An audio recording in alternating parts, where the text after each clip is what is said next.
The chairman of Tottenham Hotspur has been called in to see the sports minister after yet another night of football violence on the continent involving British fans. 30 football supporters are still in hospital, many of them with knife wounds after Spurs and Feyenoord supporters clashed before the kick-off of last night's UEFA Cup tie in Rotterdam.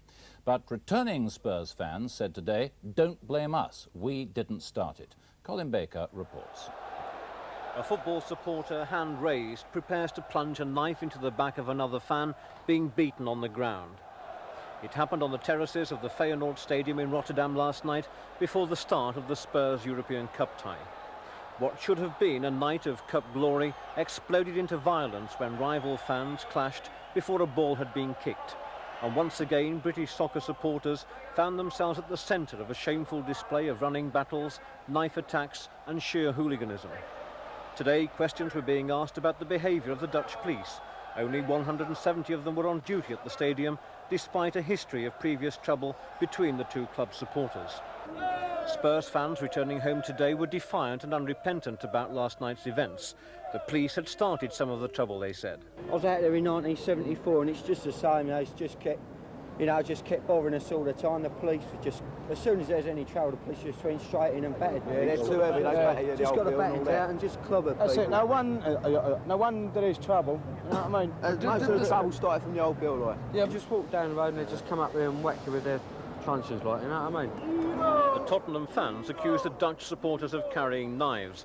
Indeed, the growing problem of weapons being smuggled into grounds was made apparent by the injuries last night. Nearly all of the 30 injured had knife wounds to the eyes, hands and neck, according to Rotterdam police. Wait, who had the knives? We didn't, they did. They all carrying knives. We all got knives, Axes, swords and axes. Some guys have got done with an axe, you know what I mean, inside the ground. Every one of them had blades. It was legal for them to carry blades, so it makes them vulnerable for the ops, you know what I mean? The Dutch authorities haven't apportioned blame for last night's events, although one senior police officer in Rotterdam has said that the Feyenoord fans started the trouble. Tottenham Hotspur officials have begun their own inquiry.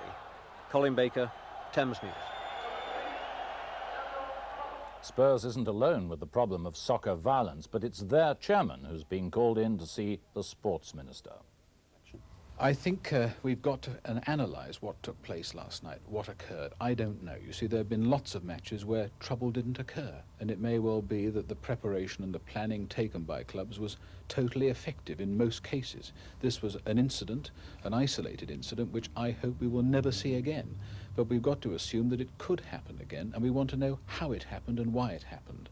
My own view is that a lot of the troubles which have occurred both in this country and overseas usually occur when tickets get into the wrong hands and when ticket sales are not controlled effectively. That's why I want to talk to the chairman of Tottenham, because I believe Tottenham have always played a very straightforward role in all of this and been very effective in their preparation, and I want to hear the report from the Dutch minister as soon as possible.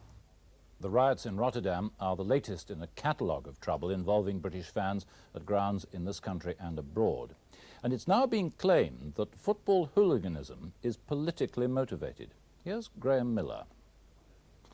Last night's trouble surprised no one. English football fans have long been regarded as the scourge of Europe, but there's growing evidence that the violence is organised and carefully pre-planned. London league clubs are aware that extreme right-wing political groups are exploiting the situation. Propaganda is circulated at matches, and the Football Association have compiled a secret dossier outlining the extent of the problem. The most important research has been financed by the Football Trust, which has £5.5 million available to help the game in Britain. They're worried that hooliganism, especially involving teams abroad, is politically motivated. There is a conscious effort to use the football ground as a focus for recruitment. Leaflets are handed out.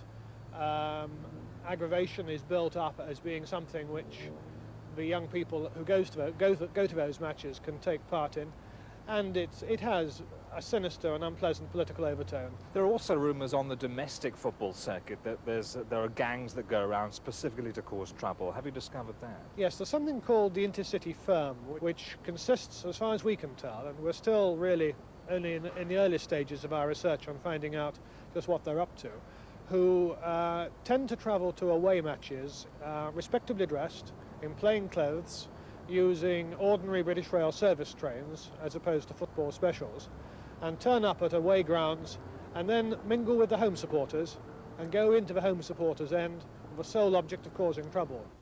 The Trust study, due to be published next year, will offer 4 main solutions. 1, close duty-free facilities to limit drunkenness abroad. 2, no tickets without ID cards issued by clubs. 3, improve liaison between police forces. And 4, installation of closed-circuit cameras at British grounds. Hard-up clubs now realise hooliganism is slowly strangling football. It's been cited as the major reason for falling gates, and all parties feel a solution is needed quickly. A guard on British Rail's southern region